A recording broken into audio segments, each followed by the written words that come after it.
Ladies and gentlemen, welcome back. This is William Keat of lawandalchemy.org and commonlawconstitution.org, and this is part 2 of this important series on understanding individualism and collectivism. Now, in the last part, what we talked about was the objective nature of morality, the fact that morality can be discovered, it can come to be known just through insights, just through looking at reality and how it operates. And in this part, what we're going to do is just go to the next stage, which is looking at the level playing field that I was hinting at last time, that the fact that these rights naturally exist means, of course, that we're all treated the same. So that's the first point I want to make. Morality works the same for all of us. We're all under the same set of standards. And let's just remind ourselves what that is. So first of all, are they actually limits to our rights? Because of course we're perfectly able to commit a crime against somebody else, but of course the limitation is the negative consequences that would result, that we would have to put up with if we were to commit a crime against somebody else. And what is a crime? Just to remind ourselves, it's do no harm, cause no loss, act in honor, call out wrongdoing, act in integrity, essentially. So if you're not doing that against somebody else, you're committing a crime, then the limitation is really not that you can't do it, it's the fact that you're going to have to put up with negative consequences, probably increasingly the more you do it. So that is a naturally existing condition in the universe that can come to be seen and to be recognized and come to be known. For that reason, we can observe that fairness that is already in the universe. It exists naturally. That limitation on our behavior is a naturally existing condition in the universe. And we can't really claim that that doesn't exist, except by claiming some sort of special birthright or something like that. And that kind of extra authority that you think you have is really not based on anything more than something that is man-made.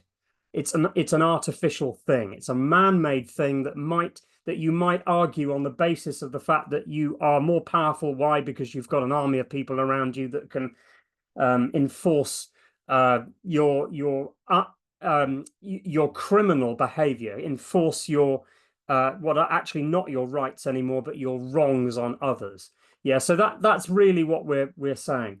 So you can only really do that or deny it by just saying that I sit on some kind of man-made authority that then allows me to distort that naturally existing condition, which isn't really there in reality.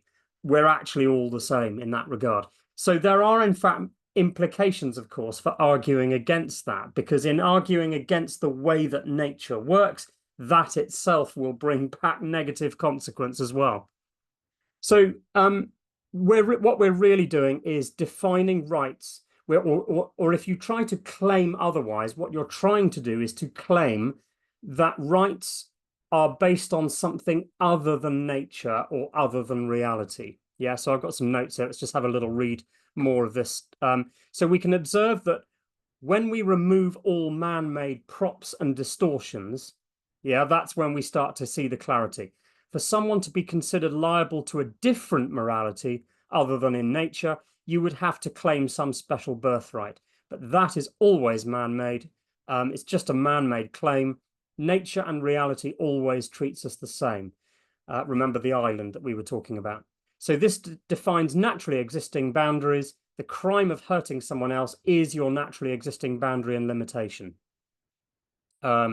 To argue against this arrangement is to ignore naturally existing consequences and to describe a system in which some are born into slavery, because of course that's the other that's the other end of what you're trying to claim, because you're arguing that some have a naturally existing greater authority. The very fact that morality is defined naturally in reality means that nobody can pull rank over another. For someone to pretend that rights can be adjusted, distorted, or defined differently requires them to pretend that morality is defined by something other than nature, i.e. them. Yeah, the man-made arrangement that they want to put in place.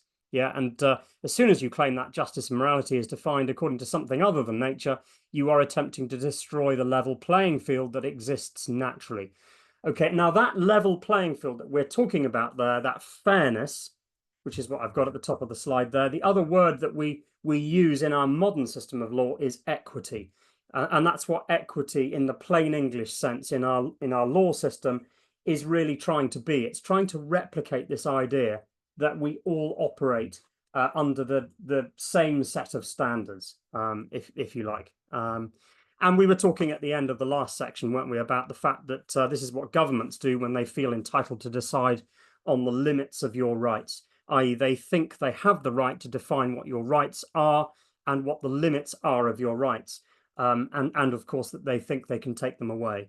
And a lot of modern, even constitutional documents try to claim that, and they're actually illegitimate for the very reasons that we've just explored in the last two sections. So I hope that's interesting and useful for you. We're just going to clarify some things about this arrangement of right behavior, rights, and equity, and just take it one more step, and then we're going to get into the subject even a little bit deeper still. So I hope that's been useful. Cheers for now.